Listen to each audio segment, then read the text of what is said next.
RCF Notre-Dame.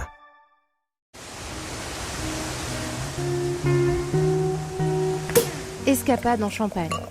Un voyage au fil des siècles, des gestes et des savoir-faire. Christopher Fausten. Ce premier week-end d'août, la route du Champagne en fête fera escale sur la rive droite de l'Aube. Parmi les 22 vignerons qui ouvriront leurs portes, le Champagne Jacques Chaput à Arrentières promet une immersion au cœur du terroir avec dégustation, animation et quelques surprises. Bonjour Jacques Chaput. Bonjour. Merci d'être avec nous. Ouvrir les portes de sa cave pendant la route du Champagne en fête, c'est avant tout l'occasion de partager quoi avec les visiteurs ? De partager tout d'abord un terroir et puis c'est devenu un peu une tradition puisque cette manifestation d'année en année depuis les années 90 a vraiment monté en puissance et intéresse vraiment des publics très différents. On a au moins 45 pays qui sont représentés. Les tranches d'âge, ça va de 20 à 70 ans.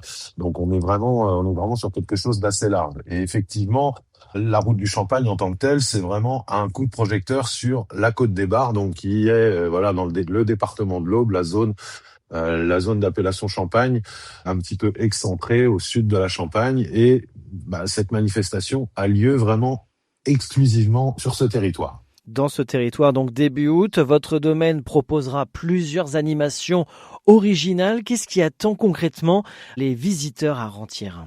À Arrentières, déjà, on est 4 domaines. Pour ma part, j'ai donc voulu mettre l'accent sur notre terroir propre et faire appel à une sorte de sommelier géologue. Il a un profil un peu atypique.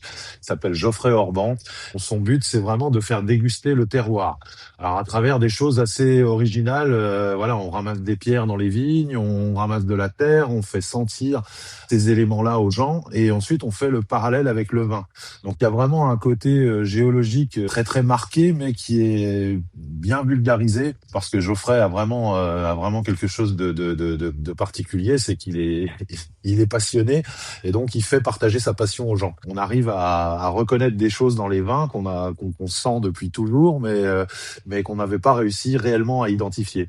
Cette petite masterclass, je sais pas pourquoi je dis petite, cette masterclass est assez originale et en général remporte vraiment beaucoup de succès. Pour le domaine en particulier, on est un peu atypique, mais on a un salon de tatouage sur le domaine, donc on aura la possibilité de proposer des tatouages flash autour du Champagne, autour de notre emblème qui est la salamandre. Sinon, à côté de ça, on a aussi un sculpteur qui va venir réaliser sur le week-end une œuvre qui restera sur le domaine par la suite. Une œuvre de 2,50 m, 3 mètres de haut, tout en métal, à la nuit tombée. Il va y avoir des étincelles et pas mal de flammes, ce qui est un petit peu notre ADN.